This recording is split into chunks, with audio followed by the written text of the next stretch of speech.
मुझे बिल्कुल भी डिस्टर्ब नहीं कर रहे हैं, बल्कि मुझे काम करने की बजाय बातचीत करना ज्यादा अच्छा लगता है। लेकिन फिर भी मैं रात दिन यहां घुसा बैठा रहता हूं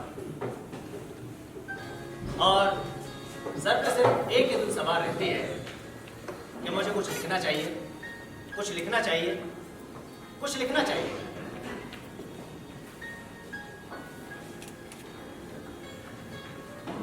ये मेरे पढ़ने लिखने का कमरा है, जहां बैठकर मैं अपनी कहानियां वगैरह लिखता हूं। इसे मैंने अपने हाथों से बनाया है,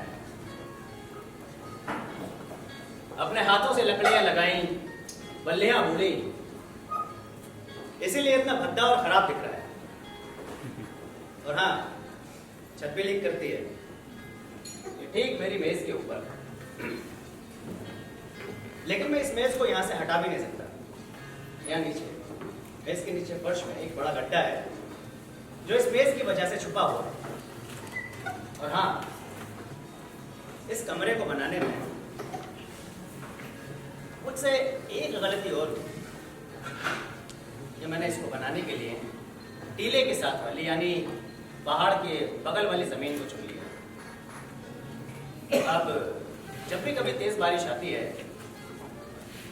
तो मेरा ये कमरा एक तरफ सरकना शुरू हो जाता है। और कई बार तो ऐसा भी हुआ है, मेरा ये प्यारा सा कमरा मुझ समेत ये पानी में बहता हुआ सड़क पर निकल जाता है और मेरे पड़ोसी मुझे हाथ हिलाकर टाटा बाय बाय करने लगते हैं। बाय बाय चेखो, बाय बाय, बाय बाय चेखो, बाय बाय, बाय बाय चेखो, बाय बाय। अरे क्या यार चेखो, तुम्हारा कमरा फिर से पानी में बह गया। अरे चेखो, टेंशन मत लेना, बारिश खत्म होने के बाद मैं मच्छी लेके आता हूँ। क्या मच्छी? नहीं, रस्सी लेके आता हूँ। लेकिन मुझे ये कमरा बहुत प्यारा है और मैं यहाँ हर तरह से खुश हूँ। बस यहाँ पर मुझसे मिलने आने वालों की थोड़ी कमी है। लोग शायद किसी लेखक से मिलने से कतराते हैं, उन्हें लगता है कि ये हमेशा बिजी रहते हैं, हमेशा कुछ ना कुछ सोचते रहते हैं या कुछ ना कुछ लिखते रहते हैं। इसीलिए मेरी प्यारी माँ भी खाना दरवाजे पर रखकर हमेशा चली जाती है।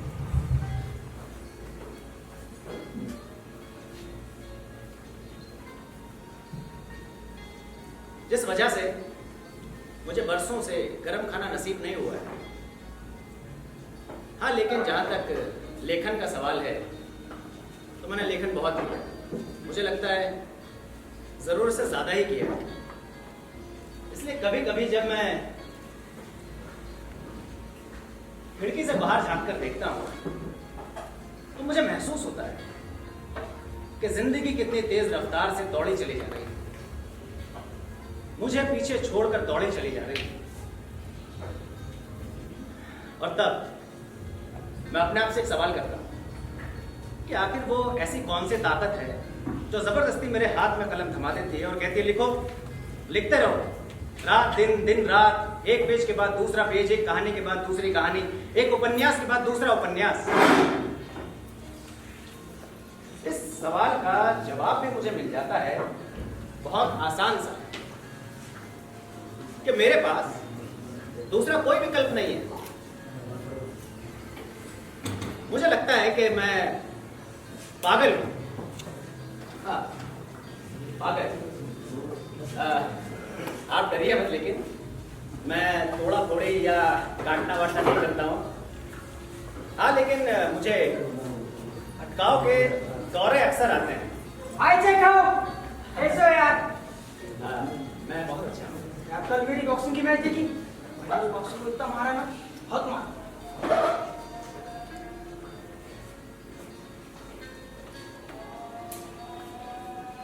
जब मैं किसी से बात कर रहा होता हूँ तो कुछ देर के बाद मुझे सामने वाले के शब्द सुनाई देना बंद हो जाते हैं और मुझे सिर्फ उसके होठों का हिलना दिखता है।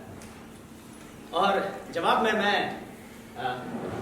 हाँ हाँ, बेशक बेशक कह के सर हिलाने लगता हूँ। लेकिन उस वक्त मेरे दिमाग में चल रहा होता है कि ये आदमी मेरी कहानी के लिए कितना बेहतरीन चरित्र है। तो मैं पूरे जोश और खरोश के साथ घर जाता हूँ और जल्दी से एक कहानी लिख देता हूँ। कहानी छपने के लिए जाती है। छपकर जैसे ही वो मेरे हाथ में आती है, मेरा सारा जोश ठंडा हो जाता है। मुझे लगता है इससे बेकार कहानी हो ही नहीं सकती। मुझे लेखन आता ही नहीं है। नहीं, सच में बहुत खराब लिखा है। लेकिन जब मैं लोगों से मिलता हूँ तब चेखव, कैसे हो यार? क्या लिखते हो? बहुत ही बढ़िया, बहुत ही मजेदार। लेकिन एक बात बोलो, तुम्हें वो पूर्ण देशपांडे वाली बात नहीं है। याद रखना, तुम्हें वो पूर्ण देशपांडे वाली बात नहीं है। चेखव कैसा है तू? मैंने तेरे कल कहानी सुनी, बहुत अच्छा, लाजवाब। लेकिन तुम्हारे अंदर प्रेमचंद वाली बात है। याद रखना, तुम्हारा अंदर वो प्रेमचंद वाली बात नहीं है। याद रखना। Chekhov, Chekhov, Chekhov, Chekhov, Chekhov, Chekhov, Chekhov, Chekhov मेरे यार, क्या किताब लिखते हो यार तुम? क्या बढ़िया किताबें लिखते हो यार तुम। क्या कहानियां तुम्हारी सब जगह पब्लिश हो चुकी है। लंदन, चाइना, अमेरिका, जापान, हमारे इंडिया में भी बहुत सारी किताबें पब्लिश हो चुकी है। लेकिन तुम में वो पीके अत्रे वाली बात बिल्कुल नहीं। तुम मशहूर हो, लेकिन तुम में वो पीके अत्रे वाली बात बिल्कुल नहीं है यार। याद रखना। Chekhov, Chekhov, Chekhov, Chekhov, Chekhov, Chekhov, Chekhov, Chekhov.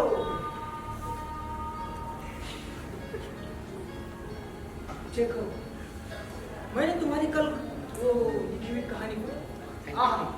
लाजवाब, शानदार। पर यार तुमने वो धन्यवाद वाली बात नहीं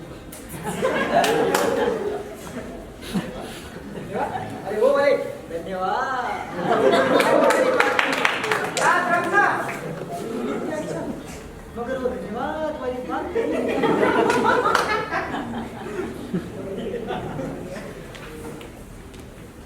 भाई साहब, ये सब बातें सुनकर मुझे ऐसा लगता है कि मेरे मरने के बाद भी ये सब बातें मेरा पीछा नहीं छोड़ेंगी। लोग मेरी कबर पर आएंगे और कहेंगे कि फला फला लेखक था, अच्छा लेखक था, लेकिन बहुत अच्छा राइटर था, बहुत अच्छी किताबें लिखता था। क्या कहानी थी उसकी, पर उसमें वो पीके अत्रे वाली बात नहीं। क्या लिखता था, बहुत ही गजब था। लेकिन एक बात बोलूं, वो पूर्ण देशपांडे वाली बात नहीं। लाजवाब, क्या लिखता था? क्या लिखता था? क्या बढ़िया लिखता था। क्या किताब थी उसकी?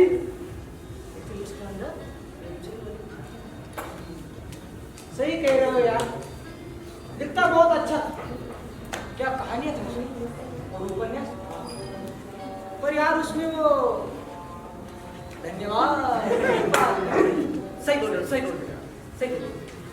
धन्यवाद वाली बात तो बिल्कुल नहीं, बिल्कुल नहीं, बिल्कुल बिल्कुल।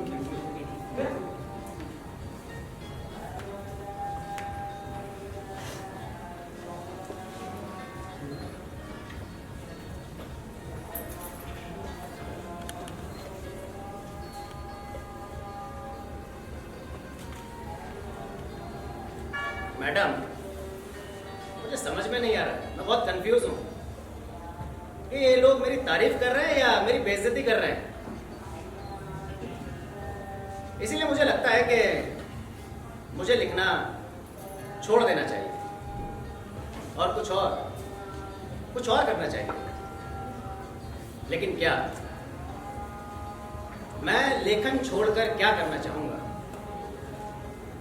बचपन से ही जब मैं बहुत छोटा था तो मेरी एक अभिलाषा थी जो आज तक मैंने कभी किसी को नहीं बताई। लेकिन आज आप लोग यहाँ आए तो मैं आपसे शेयर करता हूँ कि बचपन से ही मेरी अभिलाषा थी।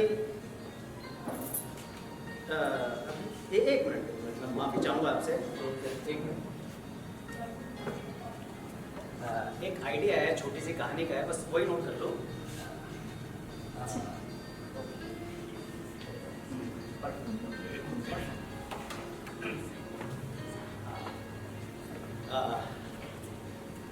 हाँ, तो हम क्या बात कर रहे थे? हाँ, अभिलाषा। खैर, अभिलाषा के बारे में हम बाद में ही बात कर सकते हैं, लेकिन अभी मेरे दिमाग में एक कहानी चल रही है। देखिए, शायद आपको अच्छी लगे। हंसना, खुश होना किसे अच्छा नहीं लगता।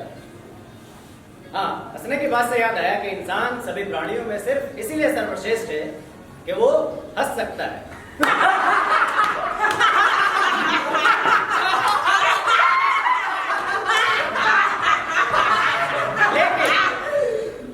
इंसान किस किस बात पर हंसता है, यह अपने आप में बहुत अचरज का विषय है। मिसाल के तौर पर दर्द, पीड़ा यानी पेन। दर्द या पेन कोई हंसने का विषय तो है नहीं, लेकिन फिर भी लोग हंसते हैं। लेकिन जब ये दर्द किसी दूसरे को हो रहा, आज तो सारी रील्स देख के मानूंगा। 1 2 3 4 5 6 कच्चा बादाम, कच्चा बादाम ले लो, कच्चा बादाम, कच्चा बादाम ले लो, कच्चा बादाम, कच्चा बादाम ले लो, कच्चा बादाम, कच्चा बादाम ले लो, कच्चा बादाम, कच्चा बादाम ले लो, कच्चा। अबे अंदर क्या खंबा है सामने, वो भी नहीं दिखाई दे रहा। हे भगवान, आज फिर लेट हो गया। आज तो बस पकड़ के ही मानूंगा।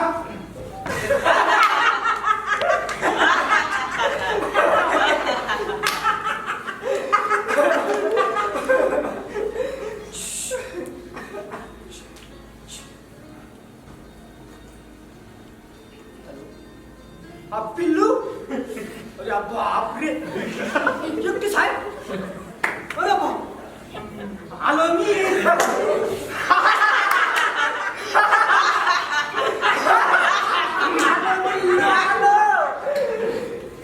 अब जैसे कोई आदमी जिसके दांत में भयानक दर्द हो रहा हो और उसका जबड़ा सूजकर कद्दू की तरह फूल गया हो और वो दर्द से तड़प रहा हो, उसको देखकर हंसी नहीं आनी चाहिए। हरगिज नहीं आनी चाहिए। लेकिन एस्टेस्को नाम के एक गांव में, जहां मनोरंजन का कोई साधन नहीं है, वहां किसी दांत के दर्द से पीड़ित आदमी को देखना सबसे बड़ा मनोरंजन होगा। लोग हफ्तों हंसी से लोटपोट होते रहेंगे। बेशक फादर बॉन्डग्लासोव का मामला हंसी का बिल्कुल नहीं था।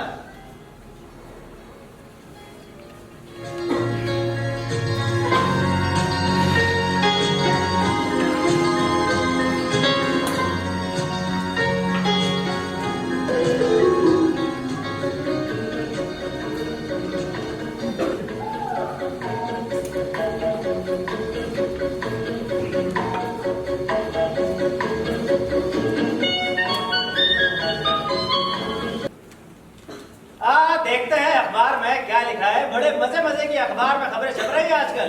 हाँ, अरे वाह, एक सुंदर और सुशील कन्या ने एक साथ 10 लड़कों को धोखा दिया और 11वें के साथ शादी रचाई। अरे वाह, ये तो शगुन हो गया भाई। अरे शेरो शायरी नहीं लिखी क्या इन लोगों ने? अरे हाँ, ये रहा शेर मेरा फेवरेट, कि शादी की जल्दी नहीं है मुझको। इरशाद, इरशाद। बहुत बढ़िया। कि शादी की जल्दी नहीं है मुझको, बस मेरे बच्चों की पढ़ाई लेट हो रही है। वाह वाह। अरे एक शेर और होगा। हाँ, ये रहा कि सारी लड़कियों की कर दो शादी। इरशाद, इरशाद। हाँ, कि सारी लड़कियों की कर दो शादी, बस एक को गवारा रखना, जो तुमको हो पसंद सिर्फ उसको हमारा रखना। वाह वाह वाह। अरे वाह वाह, क्या शेर है। ये तो बहुत तेज अखबार है। क्या नाम है इस अखबार का? अरे अखबार का नाम भी बहुत तेज अखबार है। अरे वाह।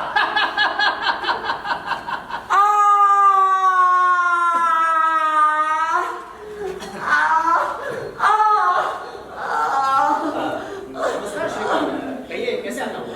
दर्द बर्दाश्त से बाहर है, असहनीय है, सहनशीलताओं की सीमाओं से परे है। आपकी तारीफ जान सकता हूँ? फादर, नहीं, मैं आपके पापा के बारे में नहीं पूछ रहा। आपकी तारीफ क्या है?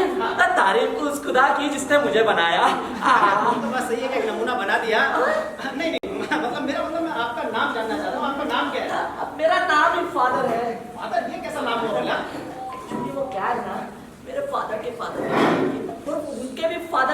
ने कहा था तुम्हारे बच्चों का नाम फादर रहेगा, इसलिए मेरा नाम भी फादर है। अरे ये फादर एग्जैक्टली कहाँ हो रहा है? मेरा मतलब ये दर्द एग्जैक्टली कहाँ हो रहा है आपको? कहाँ नहीं हो रहा है, हर जगह हो रहा है। पूरे मुंह में हो रहा है, पूरे जबड़े में हो रहा है, पूरे दांत में हो रहा है, ऊपर नीचे दाएं बाएं हर दिशा में हो रहा है। ये दर्द कब से हो रहा है? 10 साल से। 10 साल से? हाँ, कल से अब तक लगता है 10 साल बीत गए होंगे। कोई घोर पाप किया होगा मैंने, उसी की सजा मिल रही होगी। ईश्वर ने अपने सारे काम धंधे छोड़ दिए होंगे ताकि मुझे अच्छी तरह से दर्द दे सके। ये गुब्बारे डॉक्टर साहब का ही क्लिनिक है ना? अरे हाँ, ये डॉक्टर साहब का ही क्लिनिक है। एक्चुअली क्या था कि डॉक्टर साहब का बर्थडे था कल, तो उसी के चक्कर में सारा जो हॉस्पिटल में सजाना पड़ा, और उसी लिए 6 दिन से खाना चल रहा है बाहर। डॉक्टर साहब की पार्टी है वो, कोई भी जाके खाना खा सकता है वहाँ पे। लेकिन डॉक्टर साहब का दिखाई नहीं दे रहे। डॉक्टर साहब कहाँ है? डॉक्टर की माँ की लड़की की शादी है, वो 2 दिन के लिए वहां गए, लेकिन अपने मरीजों की देखभाल का जिम्मा वो मेरे मजबूत और कुशल हाथों में छोड़ गए। तो फिर क्या आप भी डॉक्टर हो? हर लिहाज से, सिवाय डिग्री के मैं ये भविष्य का डॉक्टर हूं। तो फिर मैं भी भविष्य का मरीज हूँ। चलता हूँ, गुड बाय, टाटा। अरे एक मिनट अरे भाई साहब इधर आइए। अरे आराम से खड़े हो जाइए, आप डरिए मत, बिल्कुल तसल्ली से खड़े होंगे। 1 मिनट में आ रहा हूँ। अब ये क्या कर रहे हो आप? दरवाजा लगा। नहीं डरिए मत आप, आजकल कुत्ते बहुत आ रहे हैं, इसलिए लगाना पड़ रहा है। देखिए फादर, आप घबराइए मत। आपकी तसल्ली के लिए बता देता हूँ कि अपने आप को डॉक्टर कहलवाने में सिर्फ एक चीज की कसर है। वो क्या? अरे वो है मात्र परीक्षा देने की औपचारिकता। अरे मेरा काम डॉक्टर का है, मेरा नाम डॉक्टर नहीं है। इसलिए फादर, मैं आपसे हाथ जोड़कर विनम्र निवेदन के साथ विनती करता हूँ कि आप प्लीज अपने आप को और मुझे इस अवसर से वंचित मत कीजिए। आइए प्लीज, इस कुर्सी पर बैठिए। देखो मेरा साफ भी कर दिए। हे ईश्वर, मेरी रक्षा करना। हे मालिक। हाँ आइए, आराम से बैठिए। क्या हुआ? ऐसे भी दर्द होता है। साहिल, नफ्स यानी शिराओं में तनाव एक बार निकाल देंगे कि दर्द पर हो जाएगा। क्या निकाल देंगे? तो शिरा है? नहीं, अरे दांत। अरे दांत, वो दांत जिसका संबंध शिराओं से जुड़ा हुआ है। इसमें शल्य क्रिया की जरूरत है। सिगरेट? जी, अच्छा सिगरेट पीना चाहेंगे आप? नहीं, तो? आपकी इस सिगरेट का धुआं मेरी आंखों में घुस रहा है। सॉरी फादर, क्या आप चाहेंगे कि मैं इसे बुझा दूं? हाँ, बुझा दीजिए। ठीक है, लेकिन फादर इसके बिना मेरा हाथ कांपने लगते हैं और मैं नर्वस हो जाता हूँ। तो पीजिए, एक और सिलगा लीजिए। नहीं, बहुत मेहरबानी फादर, अभी तो एक ही काफी होगी।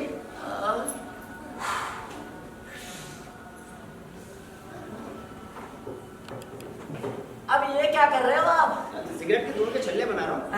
छल्ला? कोई दिखाई तो नहीं दे रहा है छल्ला। अरे फादर के डिपार्टमेंट का स्टेज है, यहाँ छल्ले दिखाई नहीं देते।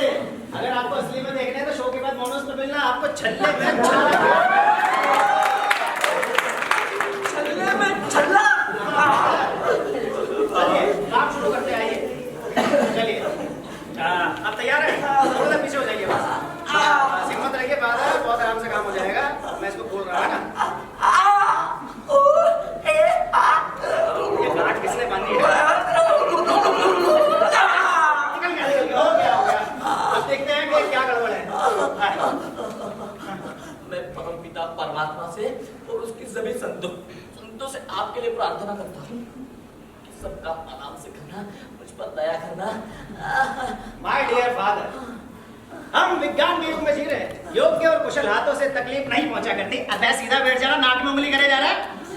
योग्य और कुशल हाथों से तकलीफ नहीं पहुंचा करती। आप चाहते हैं सबका आराम से हो तो सबका आराम से हो।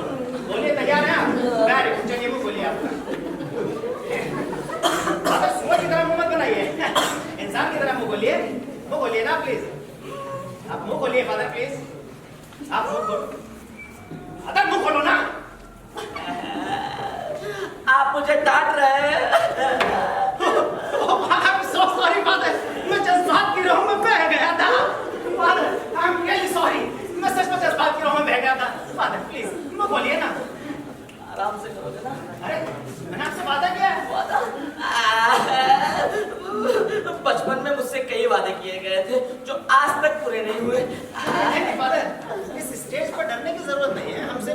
पड़ताल कर रहे हैं कि कहाँ क्या गड़बड़ है और उसे कैसे ठीक करना है ना?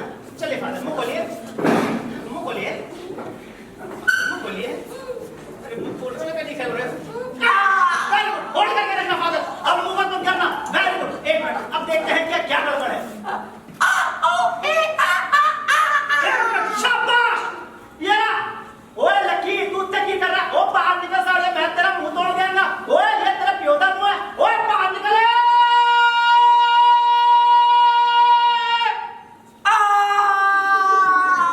उससे बात मत करो, उससे दोस्ती भी मत करो, उससे बाहर निकालो। जल्दी मत कीजिए, मैं तहकीकात कर रहा हूँ। आपके दांत में इतना बड़ा छेद है कि एक घोड़ा गाड़ी समेत उसमें से गुजर जाए। अब क्या हुआ? देख कर घिन आ रही है। लेकिन अगर मुझे यही प्रोफेशन अपनाना है तो मुझे इन सब चीजों की आदत डालनी होगी। दोबारा ट्राई करता हूँ फादर, देखो मैं दोबारा ट्राई करने जा रहा हूँ, है ना? चलिए मुंह खोलिए। प्यार से करोगे ना? बिल्कुल आपकी माँ की तरह। माँ की तरह?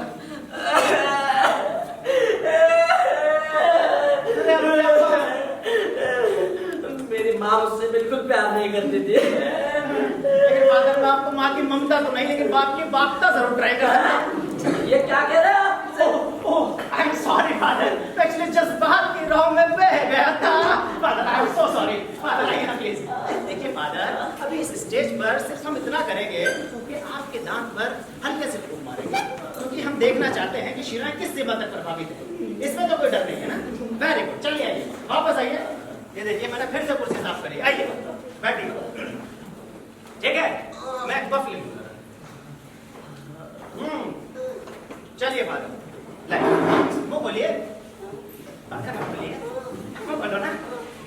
वेरी गुड, बस होल्ड करके रखना। एक मिनट, एक्सक्यूज मी। परफेक्ट, चलिए।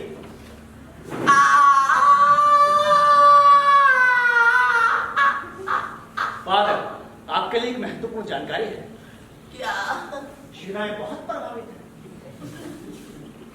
विज्ञान अभी यहीं तक पहुंचा है, फूंक मारने तक?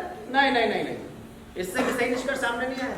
अरे अभी तो इस क्षेत्र में बहुत काम किया जाना बाकी है और बहुत सारी चीजें तो इस बात पर डिपेंड होती है कि डॉक्टर की भूख का टेम्परेचर क्या है। और ये रहा हमारा औजार। ये क्या है अब? अरे औजार है, दांत निकालूंगा आपका इससे? अरे फादर आप चिंता मत कीजिए, ये काम मैं चुटकियों में कर दूंगा और उसे तो निकलना ही होगा। आइए फादर प्लीज, आइए आराम से डरिए मत फादर, आइए बैठिए आराम से, बैठ जाइए आप आराम से। फादर सर्जरी यानी शल्य के अंदर कुछ भी नहीं है, मतलब कुछ भी नहीं है। गोपाल, हाँ भाई। तेरी माँ की कसम सर्जरी कुछ भी नहीं है, बस हाथ मजबूत होने चाहिए। चलिए फादर, मुंह खोलिए। देखिए, मुझे से पहले मैं आपके लिए परमपिता परमात्मा से प्रार्थना करता हूँ। आप आत्मा को प्रकाश दे, तंदुरुस्ती दे, फुर्ती दे, फुर्ती थोड़ी ज्यादा दे। आमीन।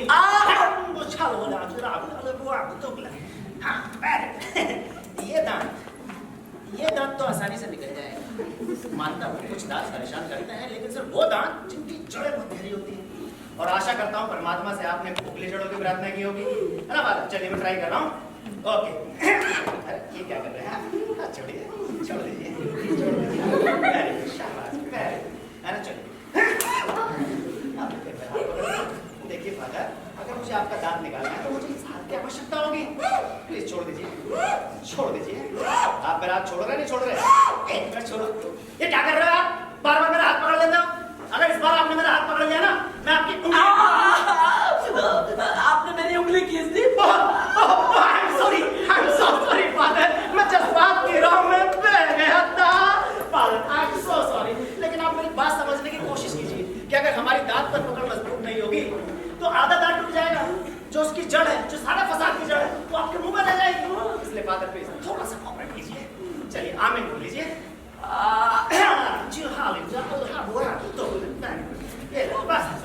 फादर आप बिल्कुल सही पकड़ में आया।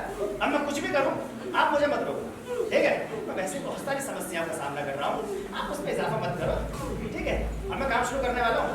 मैं 3 तक गिनूंगा, 1 2 3।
तूने मुझे जैसे घसीटा है, भगवान तुझे नर पे घसीटे।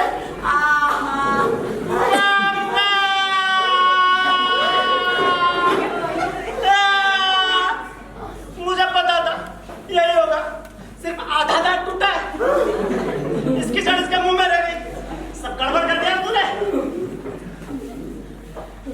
साले कसाई, हार बड़े, तू मेरे लिए ईश्वर का अभिशाप है। तेरी तुलना में दांत का दर्द वरदान था। साले, गवार, देहाती, तेरी अकल, तेरी दांत की जड़ से भी ज्यादा ठस है। चल, उसे बैठ, अभी अधूरा काम निपटाना है। साले, शैतान की औलाद, अगर तूने मेरे मुंह में उंगली डाली तो इस हफ्ते की पहले ठोस खुराक होगी। नहीं नहीं नहीं नहीं नहीं नहीं नहीं नहीं नहीं नहीं नहीं, बिना पूरा दांत निकलवाए तू यहाँ से नहीं जा सकता। ये मेरे पेशे की इज्जत का सवाल है।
हम भगवान से प्रार्थना करते हैं किसी चमत्कार की।